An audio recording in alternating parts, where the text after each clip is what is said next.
Financial problems happen for many reasons. Maybe it's because of unexpected expenses, or maybe you have zero knowledge in handling money. Whatever reason that is, here are 6 steps in solving financial problems. Determine the underlying problem that's causing the difficulties. Financial problems are typically a symptom of a bigger problem. For long-term solution, take your time to identify the real source of financial difficulties. Let's say you're struggling with addiction. Addiction may cause you to spend more money trying to satisfy that addiction. This may be hard, but if you don't take the time to overcome that problem, you'll have a hard time solving your financial difficulties. The concept of identifying a specific problem is important because it is more likely to result in a lasting solution. Just like with a leaky faucet, if you place a bucket below it, it is temporary solution. But if you take the time to identify the real problem, do some plumbing, and eventually fix the tap, then you have created a long-term solution to stop the faucet from leaking. In short, you have to identify the root cause and create lasting solution. Create a budget. Creating a budget is one of the best weapons for dealing financial problems. It guides you on your spending decisions so that you may be able to spend money on what's really important. A budget is also a good way to measure if what you're spending money on is helping you financially. In this case, you should spend your money in a way that helps you to solve financial problems. Without following your budget, you might run out of money before your next income arrives.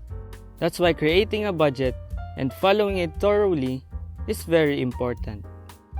Identify what are your priorities.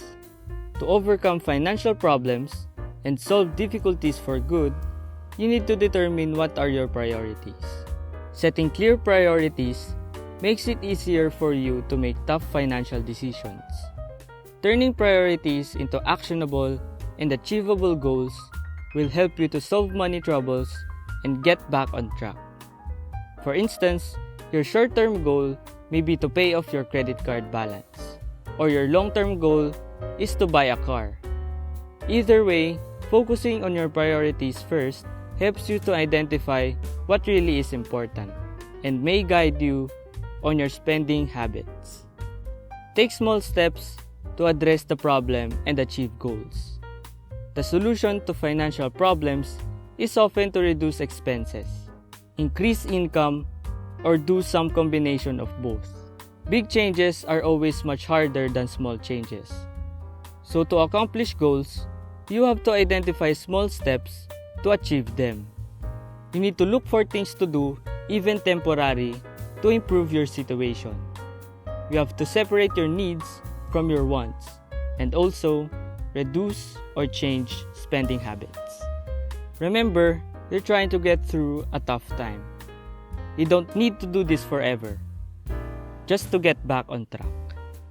Develop a plan to overcome financial problems for good. You can put together a realistic plan to accomplish your goals. The earlier you start planning, the more secure you can feel in your ability to withstand a financial crisis. Some goals will have a timeline of a few months. Others will need a longer time for 5 years or 10 years. You need to write down your goals, either short-term, mid-term, or long-term, but also write down where are you now in relation to each goal. After you have developed a plan and slowly doing it, you have to review how things are going. Every once in a while, take a few minutes to review how things are going. Be open to the possibility of fine-tuning your plan. Improve your plan to accomplish the goals more quickly as long. Unexpected financial challenges are bound to arise in the future. The key to tackling these challenges is to be flexible. Review the budget occasionally and make necessary changes. Build up savings to handle unanticipated expenses without going into debt and be in a difficult situation. Overcoming financial problems and difficulties is not easy, but by setting some clear priorities, identifying ways to achieve these goals, and persevering with a plan, you can overcome the challenges and at the same time put an end to the financial stress. For more videos like this, make sure to subscribe to this channel.